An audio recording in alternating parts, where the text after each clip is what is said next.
Thank you, Steve. Thank all of you. Thanks to Jay, man. This was Jay's idea. He said, hey, if Kyle's playing, like, we should get together and do a reunion of sorts. And thanks to Dave Robertson for coming out. And when Steve said, he's like, hey, would you like to get up? He's like, say something about Kyle. He said, as long as it won't embarrass him. And I said, oh no, I'm only going to do it if I can embarrass him.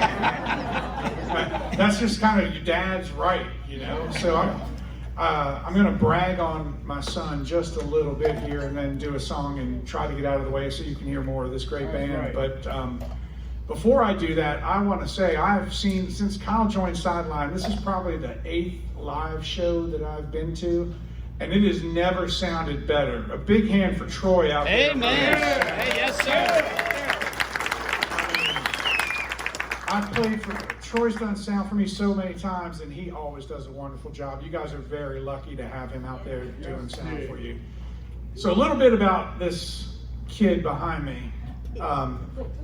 First time he ever got on stage, he was about 2.5 years old. It was right down the road from here at the Town Hall in La Plata, Maryland. He was sitting on my father's lap with his little toy guitar with fish strings on it, just playing along, and he kept running the whole time, and my dad had to keep chasing him to get him from getting on stage. And finally I looked at Jay, and Jay looked at me, Jay's like, yeah, let him up. So we got him on stage.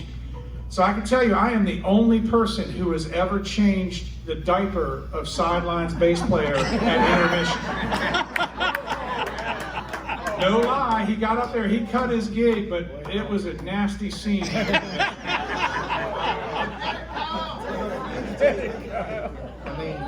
These days with the 1-year-old, Skip's pretty good at it these days. Is he good at it If too? we need some help, Kyle. But I'm so proud of my son. I mean, I told my wife I hope I don't cry when if I talk about him. He's an amazing instrumentalist. He's an even better human being. He's just the sweetest kid on the planet. He can play everything. You know, Jay allowed you to see him play guitar earlier. Steve keeps promising me they're going to work up some new material and Kyle will play something else. But We want him to play all of it while we take a break. Yes, exactly. So what's really cool is Sideline for years has been his favorite band. And I don't know if Nick knows this or not, but he was vying for Nick's job when the mandolin player position came. Only you see why Nick got the job. I mean, duh. So when Let's back up. It goes back to your nose.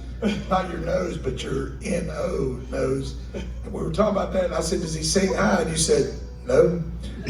Just like, but I didn't take your word about the bass and all that. Well, it's funny, you know, Steve's recall of the story is pretty accurate. It's a little more entertaining than the true story, but I oversold the hell out of Kyle's ability to play bass. I had seen Kyle play an upright bass 3 times for a grand total of like 10 minutes. Steve was like, well, I didn't know he played. Oh yeah, he's a great bass player. He's fantastic. Then he said, He doesn't know about the videos you sent me on the phone. He does now, but he didn't know about it. But Steve, it was true. He's like, well, does he have an acoustic bass? And I said, no, that's true. And we called a friend of ours, Larry Kirk. I said, Larry, Kyle's got an audition coming up. He needs to borrow a bass. Then I called Kyle and said, Kyle, you got an audition with Sideline. You need to go meet up with Larry Kirk and get his bass. And he rehearsed for 3 days and he got the job. I was so proud of him. And Steve will back me up on this. He had all the notes, but not the technique because he really wasn't a bass player. And from Thanksgiving until today, he has worked so hard and his technique is getting so, every time I see him, he's so much better. I couldn't be more proud. And I couldn't be happier as a dad. If you're looking for a band for your son to be in, with these guys here, like I am not worried at all when they hit the road. They are looking after him. He's in the best spot a man could be in. And I'm so proud, and I'm going to shut up and we're going to do a song. Another big hand, if you would, though, for my young boy, Kyle. When we did that first set, Jay, Yeah, I held it together. I'm kind of proud of myself. When we did that first set, Jay looked at me on the second song. He's like, "All right, you can have her." And instead of "You Can Have Her," I did whatever that song was. "How Could I Love Her" instead. This was always Michelle, Jay's wife's favorite song when we played with them.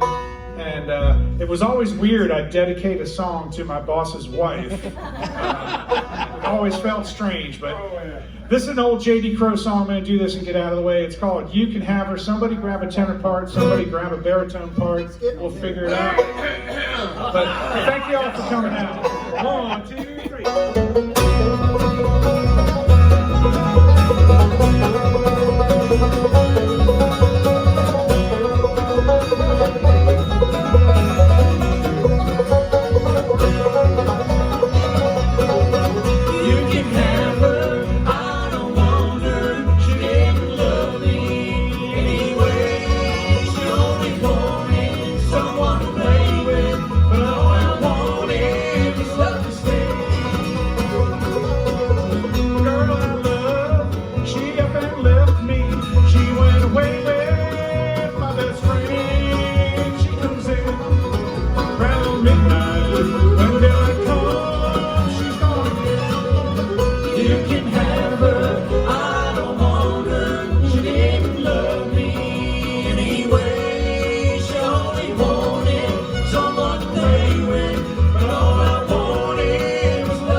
Ken Winbeck right there, folks. Good job.